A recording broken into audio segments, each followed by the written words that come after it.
전문성과 현장성이 살아있는 고품격 하이 퀄리티 범죄 수사 토크를 지향하는 아는 경찰 시간입니다. 배상훈 교수님 나오셨습니다. 안녕하십니까? 안녕하세요. 네, 그리고 전 서울경찰청 국제범죄수사팀 김은배 팀장 자리하셨습니다. 안녕하십니까? 안녕하십니까? 예. 전자발찌 관련된 요즘 뉴스가 계속 쏟아져요. 전 처음엔 지난번에 잡았잖아 뭐 이렇게 생각했는데 또 한 명이 더 있고, 전남 장흥 지역을 공포로 떨게 했던 전자발찌 탈주범 이름이 마창진입니다. 예. 예.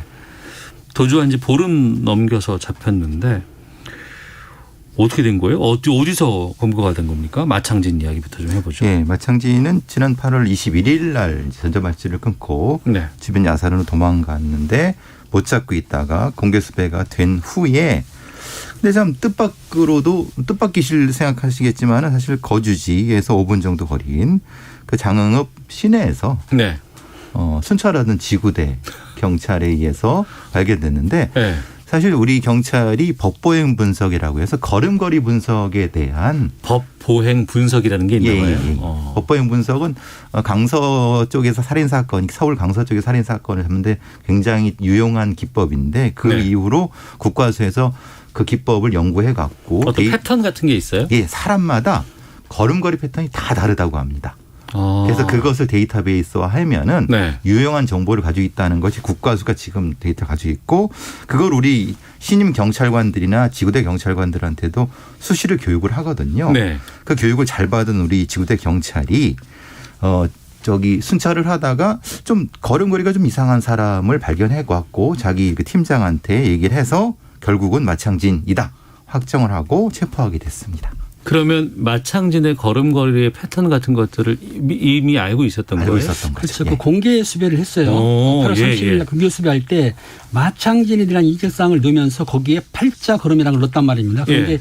아까 교수님 말씀드렸지만은 경찰에서 팔자 걸음이라든지 안짱다리, 뭐 뻗칭다 이런 게 이제 특징이 있는데, 팔자걸이 특징이 있지 않습니까? 그러니까 그날 9월 6일 날 11시쯤에 아마 11시 반쯤에 순찰을 하지 않습니까? 그런데 지금 그 마창진이랑 비슷한 사람이 걸어가는데 팔자걸음이니까 경광등을 껐어요. 그거 내려가지고 뭐라고 하니까 마창진이가 가방을 들고 가다가 손을 번쩍 들더라고요. 그러니까 포기한 상태입니다. 네. 확인해 보니까 전자발찌를 끊고 도주한 마창진이가 확실하다. 된 거기 때문에 일단은 마창진이가 도주를 했는데도 불구하고 21일 날 도주했지 않습니까? 16일 됐는데도 아니 왜 그 근방에 자기 집 한 400m라고 그래요? 근방에서 행동했던 거예요. 멀리 도망가지도 못하고 그러다 보니까는 뭐 드론을 동원한다든지 많이 동원해서 주변 장흥 일대를 수색했는데 등장 밑이 어둡다는 식으로 가까운 데서 검거를 한 거죠. 실제로 이제 이런 도주범이나 이런 탈주범 추적은 미국 같은 데서는 FBI에서 전문화된 팀이 따로 있습니다. 네. 그러니까 실제로는 그런 프로파일링을 하게 되면 대부분은 멀리 못 갑니다. 그러니까 아예 멀리 가거나 아예 멀리 못 가거나의 패턴을 하는데, 우리가 사실 그 부분은 좀 부족하지만 그래도 지금 뭐 우리 지구대 경찰의 노력으로 잡게 된 거고, 그리고 아까 제가 말씀드린 게 뭐 팔자걸음이 안짱다리 같은 것을 장애 그렇게 말씀드리는 건 전혀 아닙니다. 그냥 걸음의 특성이라는 것을 말씀드리는 거고, 그것을 이제 경찰에서 데이터베이스 한다는 의미이지 전혀 그 장애를 말씀드리는 게 아닙니다. 주요 범인들 공개 수배를 한다거나 이런 주요 범인 같은 경우에 순찰을 하면서 특히 저녁이라든가 이럴 때는 그 사람의 얼굴을 확인할 수 있는 것도 아니고, 게다가 만나가지고 주민등록증 보고 확인할 수 있는 것도 아니고. 불신검문이 지금 안 돼 있죠. 예. 네. 그렇죠. 그런 상황에서는 걸음걸이의 행태라도 비슷한 부분들에 있으면 좀 더 의심해 보거나 좀 더 확인해 볼 수 있는 장점들이 있겠군요. 그렇죠. 충분히. 이건 아주 유용한 장점이 되는 거죠. 왜냐하면 요즘 같은 마스크를 쓰고 다니는 그렇죠. 이런 시대에는 네. 걸음걸이 법보행 분석은 대단히 유용한 이 검거 수단이 방법입니다. 법보행 분석이라는 것 예. 오늘 좀 알아봤는데, 그러면 이 마창진이 무슨 일을 벌인 거예요? 마창진이는 2011년경에 미성년자 2명을 성폭행을 했습니다. 네. 그래가지고 5년형을 받고 2016년 출소를 했는데, 출소할 때 전자장치 부착 그 법률에 의해 가지고 전자발찌를 7년 동안 부착을 시켰어요. 그런데 네. 문제는 올해 그 6월 달경에 또 20대 여성을 성폭행을 했다는 거예요. 그러니까는 착용한 상태에서. 예. 7월 31일경에 피해자가 고소장을 넣습니다. 예. 경찰에서 소환 조사 할 거 아닙니까? 그런데 이제 서로 말이 틀리니까 일단은 그 마창진이 핸드폰 같은 걸 압수해서 조사 중에 본인이 이제 내가 범인이 들켰구나 싶어서 전자팔찌를 끊고 도주한 거죠. 중간에 풀어줬다는 얘기예요? 왜냐하면 바로 구속시키는 건 아니고 네. 피해자의 고소장이 들어온다 하더라도 피해자 조서를 받은 다음에 피해자를 소환해 가지고 사실관계를 물어보는데 피의자가 사실대로 시인하거나 자백은 모르지만은 부인할 경우에는 증거가 필요한 거잖아요. 네. 증거 확보하기 위해서 휴대폰을 압수해서 포렌식 같은 거 하려고 하다 보니까 겁이 나니까 도주한 거죠. 지금 상태가 조금 이게 이제 우리의 법 체계에 조금 묘한 그 빈 구석인데요. 네. 지금 이 마창진은 아까 보도하셨겠지만은 2011년도에 아까 팀장 말씀하신 건 상당히 위험한 성범죄를 저질렀는데도 불구하고 5년형밖에 선고가 안 됐습니다. 그 이후에 출소한 이후에 한 2, 3년 정도를 전자발찌로 관리를 했는데 관리가 사실은 매우 부실하게 된 부분이 있는 거고 또한 상당히 위험한 범죄자임을 알고 있었다고 하면은 지금 이것은 구속 상태에서 수사를 했어야 된다고 전 보거든요. 네. 근데 사실 묘한 거는 아까 저 팀장님 말씀하신 것처럼 성범죄 수사 부분에서 증거가 명확하지 않은 경우에 우리의 판사님들이 이 부분을 영장을 내주는 경우가 드물다는 겁니다. 네. 근데 문제는 이 마창진이의 범죄 전력은 매우 위험도가 높은데 현실적인 때 위험도를 어떻게 가늠할 것인가에 대한 이 괴리가 생긴 거죠. 그러니까 지금 구속상치 않은 상태에서 수사를 하다 보니까 마창진은 자기가 잡힐 것 같으니까 그냥 도주해버리는. 그러니까 그 부분인데 그러니까 범죄 전력이 없다거나 이런 경우에 서로 간에 다툼이 있는 상황에서 증거 확보를 위해서는 당연히 불구속 수사가 원칙일 수는 있겠지만 그게 아니고 전과도 상당히 있고 죄질이 나빴었고 전자발찌도 지금 착용하고 있는 상황이고 동일 범죄를 통해서 구속된 상황에 있는 상황에서 그걸 증거 확보를 위했다고 풀어준다는 것에 대해서는 저도 좀 납득이 되질 않거든요. 그러니까 지금 이제 이게 사실은 그래서 이제 우리 판사님들이나 검사 쪽에 검찰 쪽에서 좀 더 적극적인 형태의 이런 경우는 구속 수사를 해야 되는 것이 아니냐라고 하는. 근데 문제는 이제 이 거꾸로 생각해 보면 판사의 입장에서는 어차피 전자발찌가 확보돼 있고 거주지가 확정돼 있는 상태에서 도주 위험성이 적지 않느냐라고 판단했을 수 있다는 겁니다. 근데 제가 보는 입장에서는 아니 근데 저 범죄 전력이 이전에 굉장히 위험한 범죄자라고 하면은 적어도 한 번 더 구속 수사가 됐어야 되지 않느냐라는 아쉬움은 있다는 거죠. 네. 왜냐하면 뒤에 이제 말씀드릴 강윤성 같은 경우는 그 이후에 이게 살인으로 넘어가지 않습니까? 마창진이 살인으로 넘어가지 않으려는 보장을 누가 할 수 있겠습니까? 그러니까 이번에 잘 잡았으니까 다행입니다만 그렇습니다. 추가적인 범죄가 나온다고 한다 그러면은 그때는 또 경찰에 대해서 또 어떤 또 비난이 또 가게 되겠죠. 그렇죠. 16일 동안 검거를 못했는데 16일 동안에 이 마창진이 어떤 범죄를 했는지는 지금 확인이 안 되고 있어요. 네. 물론 뭐 큰 범죄 아니더라도 자잘한 범죄, 절도 같은 거 할 수가 있는데 아직은 확인을 못했으니까 어떻든 지금 성폭행으로 고소성이 들어왔으니까 그걸 중심으로 수사하게 되면은 마창진의 범행이 다 드러날 거라고 보는 거죠. 네, 마창진도 그랬고 끊고 도주한 것이고. 전자발찌 훼손하고서는 그다음에 이제 여성 2명을 살해한 강균성.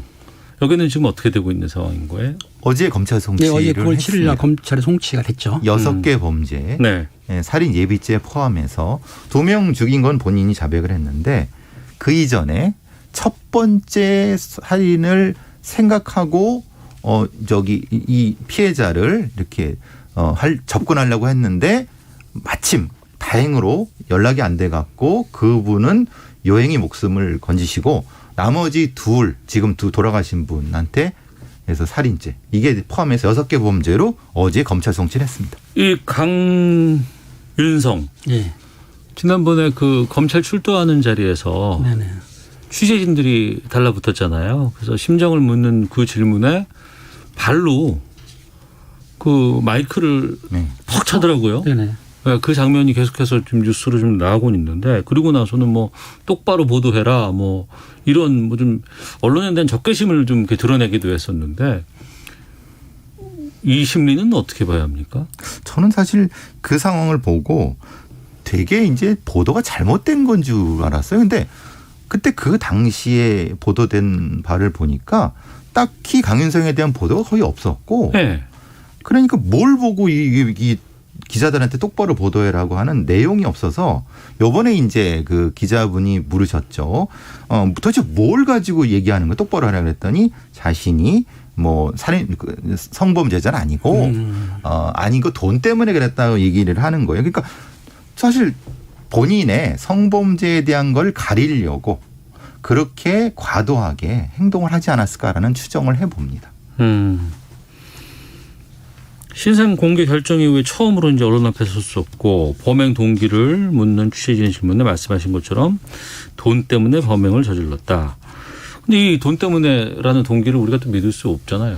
돈 때문에 본인이 처음에는 성폭행 때문에 했다가 말을 바꿨어요. 그런데 강간 살인이나 강도 살인이나 죄명은 사실은 무기하고 사형밖에 없습니다. 네. 처벌은 똑같아요. 그런데 네. 왜 구태여 바꾸느냐 하면은 사실은 성폭력 범죄를 했다 그러면은 범죄 사이에서도 밑으로 쳐지거든요. 저급하게 봐요. 파렴치음으로 보는데.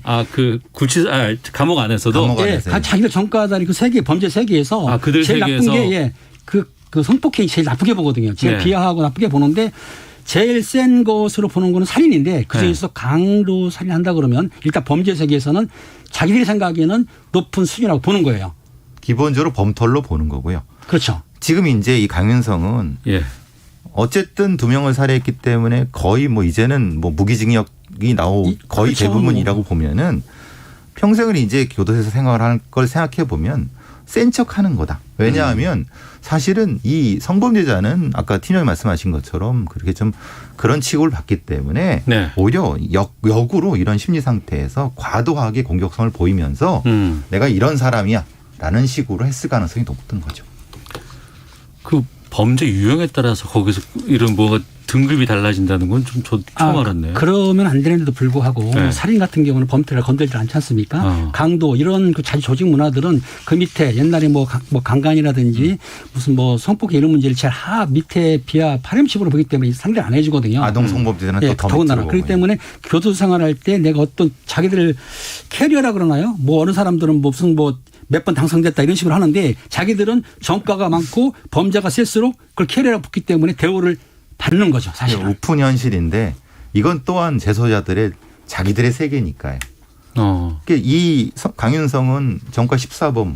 그러니까 그렇죠. 자기 인생 그 안에서 생활에 상당히 익숙해. 27년 넘게 살았습니다. 그 자기 인생 56년에 27년 반을 살았으니까 네. 그 생리를 너무 잘할 겁니다.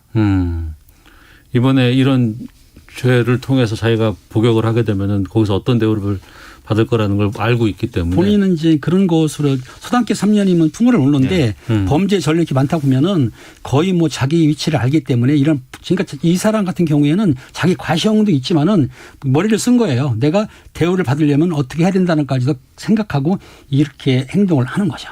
이번에 보니까 경찰에서 프로파일러 면담 실시했고 또 사이코패스 진단평가도 진행 중이라고 들었습니다.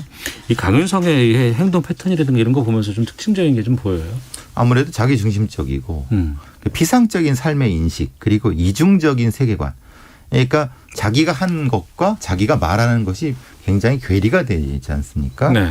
그러니까 이제 자기는 굉장히 잘난 사람이고 돈도 많이 벌고 그런 사람이라고 포장하지만 실제로는 별거 아닌 잡범이지 않습니까? 그런 이중적인 심리 상태라고 보면 분명히 반사회성 인격 장애가 존재할 수 있다. 네. 문제는 근데 이 진단평가를 실시해서 그 점수를 제출하는 것은 판사님의 정확한 평가, 판단을 도움을 드리기 위해서 하는 부분인 거고 분명한 반사회성 인격 장애는 판단이 나올 것 같습니다. 근데 정도가 문제인 것 같습니다. 제가 걱정하는 거는 이 반사회성 인격 장애 사이코패스 진단평가 점수가 예상외로 낮게 나오는 경우도 있습니다. 왜냐하면 교도소에서 오래 생활한 이 범죄자들은요. 사실 이런 심리검사에 익숙하거든요.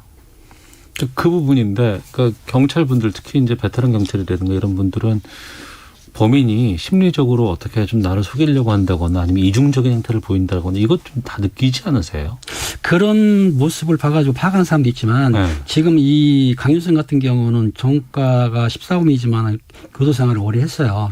법 지식도 풍부하단 말입니다. 법의 범죄에 대해서는. 그렇기 때문에 자기를 위장하는 법을 알기 때문에 자기를 거짓말도 잘하지 않습니까? 그러다 보니까 경찰들이 지금 말씀하신 대로 심리 분석을 한다 하더라도 심리 분석을 어느 정도 위장할 수 있다. 그렇지만 점수가 낮게 나올 수도 있다는 얘기죠. 가능한 얘기죠. 충분히. 근데 그래서 강력계 우리 팀장님처럼 강력계 형사들은 어느 정도 깔고 들어가죠.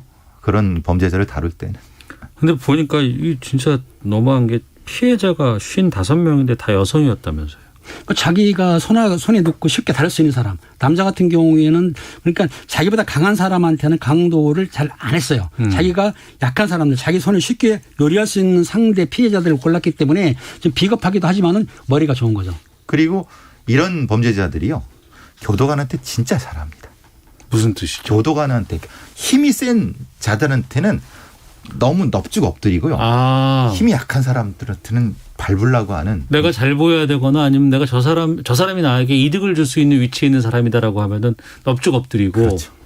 그렇지 않고 나보다 힘이 약하고 내가 제압할 수 있을 것 같아라고 하는 사람한테는 막 하고 그렇죠. 막 무자백이 범죄를 저지르고 이런 행동을 한다는 특히 거예요. 강윤성이 이번에 나와서 출소한 후에 공격한 여성들의 직업이 거의 동일하지 않습니까? 네. 그렇죠. 지금 그런 거죠. 형태.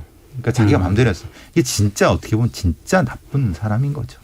그러면 앞서 마창진, 지금의 강윤성 뭐 좀 전문적인 상황으로 봤을 때 좀 차이점 같은 게 좀 보여요.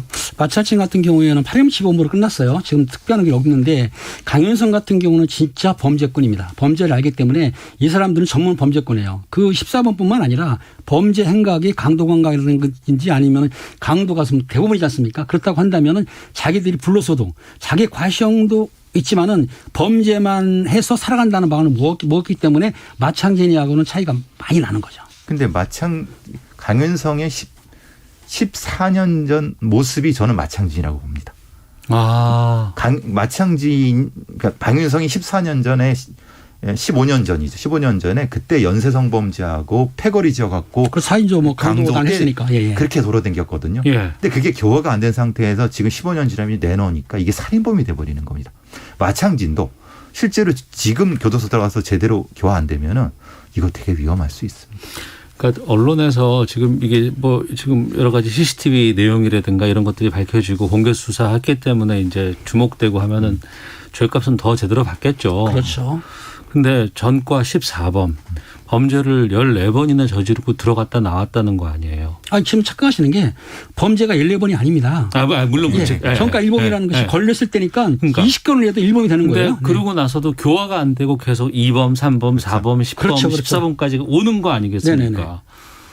그럼 이게 그동안에 어떤 재판 결과라든가 형량 같은 것들이 제대로 안 됐기 때문에 이게 나오는 거 아닌가요? 그렇죠. 아니면 교도소 내에서 교화가 제대로 안 됐기 때문에 나오는 거 아닌가요? 두 개가 다 안 된 거죠. 실제로는 강윤성의 15년 전의 형량도 무려 그때 수십 명의 여성을 그렇죠. 공격했는데도 불구하고 달랑 15년입니다.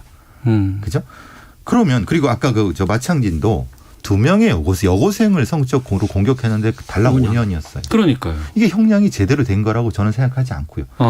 그나마도 교도소에 있을 때 제대로 된 교화 시스템이 안 된 거죠. 그러니까 강윤성 같은 경우는 출소하기 석 달 전부터 내가 나가서 무슨 짓을 할 거니 다 계획했다고 지금 교도소 같이 감방했던 사람이 얘기하는 것처럼 이건 심각하게 뭔가 많이 바뀌어야 되는 겁니다. 지금대로 두면 안 됩니다. 그러니까요. 이런 것들이 잘못된 어떤 결정이라든가 판단 것들이 반복되면 또 그 이후에 그러지 않았어도 될 만한 피해자들이 나오고 희생자들이 나오는 것 아니겠습니까? 네, 배상훈, 김은배 두 분과 함께 아는 경찰 말씀 나누고 있습니다. 아는 경찰 훌륭하신 두 분과 함께 여러 가지 사건 사고를 다루고 있는데 사건 사고 그 내용이 좀 별로 좋지 않아서 항상 그랬었는데 오늘은 좀 간만에 좀 훈훈한 내용을 좀 짚어보겠습니다. 며칠 전에 화제가 된 사건이 있었는데 충남 홍성에서 백구가 할머니를 구한 일이 있었다고요? 그렇습니다. 이번에 동물과 사람의 훈훈한 내용인데요. 네. 충남 홍성에 8월 25일 날 새벽쯤에 90세 정도 먹은 할머니하고 백구가 사라졌습니다. 그러니까 가족들 놀래가지고 신고를 했죠. 신고를 하니까 경찰과 소방당국이 이제 드론도 띄우고 수색을 했는데 못 찾았어요. 그런데 비도 많이 왔습니다.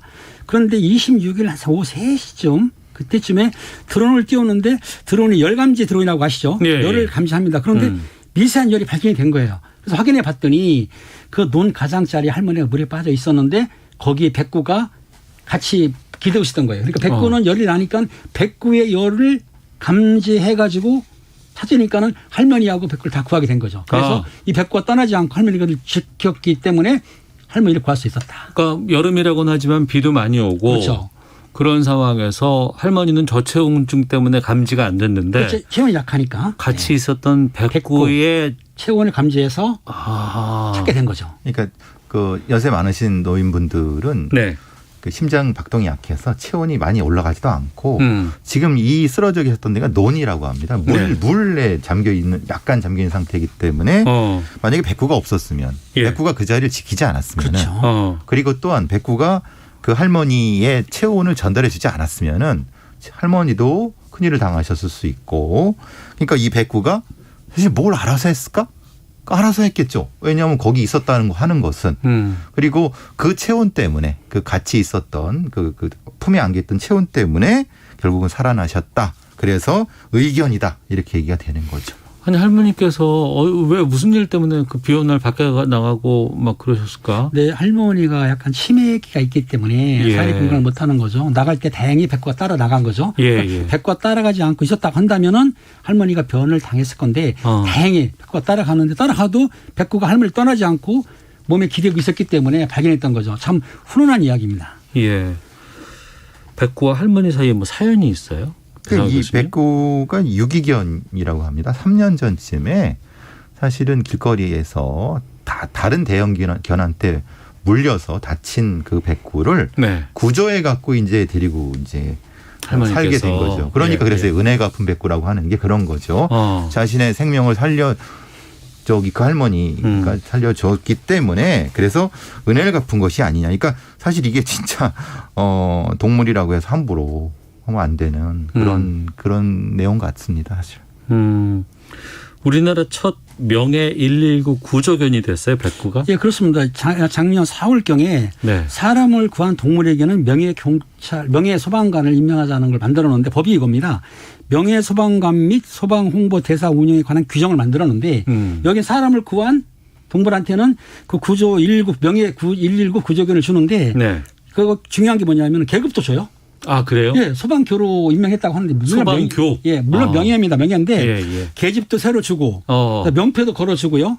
사료도 주고 그다음에 그 목줄도 새로 해주고 그다음에 꽃다발까지 승진했기 때문에 제대로 명예 119 구조견으로 임명을 했던 거죠. 소방관 계급은 이제 소방사부터 시작합니다. 제일 처음 들어가셨을 때 소방교는 그 다음 계급이죠. 그렇죠. 경찰로 보면은 경찰은 순경이 소방사고 이게 경장 소방교 이렇게 되니까 그래도 상당히 기특하지 않습니까? 이 백구가. 그러니까 그래서 이제 이런 명예 119 구조견이 됐다고 합니다. 네. 특히 어르신들 이제 거동도 불편하시거나 뭐 이럴 때 그리고 또 대부분 요즘 시골에서는 혼자 사시는 분들이 많이 계시잖아요. 그렇죠. 그럴 때 이제 이 개가 나름대로 좀 이렇게 주변에서 또 챙겨주기도 하고 한다는 거는 좀 의미가 있는 것 같기도 하고 보면은 이 홍성 들어보니까 예전에 홍성에서 좀 의로운 개가 좀 있지 않았어요? 기억이 나는 것 같은데. 네, 그러니까요. 이게 이제 팀장님이 자세히 설명해 주시겠지만 의견서라가 있는 그 우리가 보통 그 책에도 나오는 거 아닌가요? 책에도 나오고 이제 미담으로 나오는데요. 의견서라라고 그래가지고 아마 그 옛날에 한 농부가 그 반려견이 있었는데 장터에 가가지고 술 많이 먹었어요. 그래가지고 오다가 술이 취하니까 역제 방직이라는 곳에서 잠이 들었던 거예요. 잠이 들었는데 아무튼 원인물을 불이 나가지고 그 잔디를 태우기 시작했는데 술 먹은 농부는 잠자니까 그걸 몰랐어요. 근데 같이 데려갔던 반려견이 그 저소지에 들어가서 물을 묻힌 다음에 맞아요. 그 기억나요. 농부 옆에 그 잔디를 계속 물을 묻힌 거예요. 불길이 와도. 근데 농부는 계속 잠들었단 말이에요. 그러니까 나중에 깨어 보니까 자기 자리는 불이 안 타고 주변에 불 탔는데 내가 아끼고 사랑하는 반려견이 그만 지쳐서 죽은 거슬려서 거죠. 사망했다. 그래가지고 그걸 이제 그 아까 말씀드린 대로 역제방직의 그 의견 설화라고 하지만 실제인지는 모르겠습니다만은 그런 내용이 홍성에서 전해온다는 거예요. 그런 내용이 있는데 이번에도 그 백구가 할머니를 구한 거 보니까 이 설화가 맞는 것 같다 생각이 들어요. 전라남도 남원의 오수의 견이라고. 맞습니다. 그게 사실은 교과서에 나오는 그 얘기거든요. 근데 그런 설화, 이게 실제 존재하니까 아마 이 홍성에도 비슷한 형태의 사례가 있었으니까 그렇겠죠. 4222번님께서 개가 앞서 먼저 얘기한 사람들보다 100배 더 낫습니다. 백구 최고입니다라는 의견도 좀 보내주셨는데 그 은혜 갚고 뭐 이런 거에 대해서는 또 충견이라는 얘기들도 많이 하고 과거에 보면 그런 얘기를 참 많이 하거든요. 그 사람이 그 살다가 이승을 가게 되면 이승을 떠나고 나면은 제일 먼저 반겨주는 게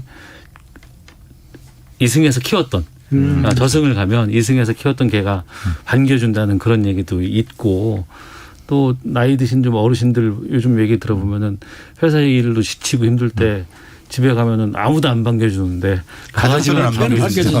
그렇죠. 네, 아이들은 다 방에서 컴퓨터하고 네, 있고 뭐 하고 네. 있다는데 강아지는 항상 꼬리 흔들면서 와준다고 하고 하는데 참 좀 그런 마음이 있네요. 예. 그래서 개한테 반려견한테 상속하는 것도 이유가 있는 그렇죠. 겁니다. 그런 사람도 이유가 있으니까. 있는 겁니다. 예. 그야말로 반려견입니다. 자, 오늘 여기까지 하겠습니다. 아는 경찰 김은배 전 서울경찰청 국제범죄수사팀장, 배상훈 전 서울경찰청 범죄심리분석관과 함께 말씀 나눴습니다. 두 분 말씀 고맙습니다. 감사합니다. 감사합니다.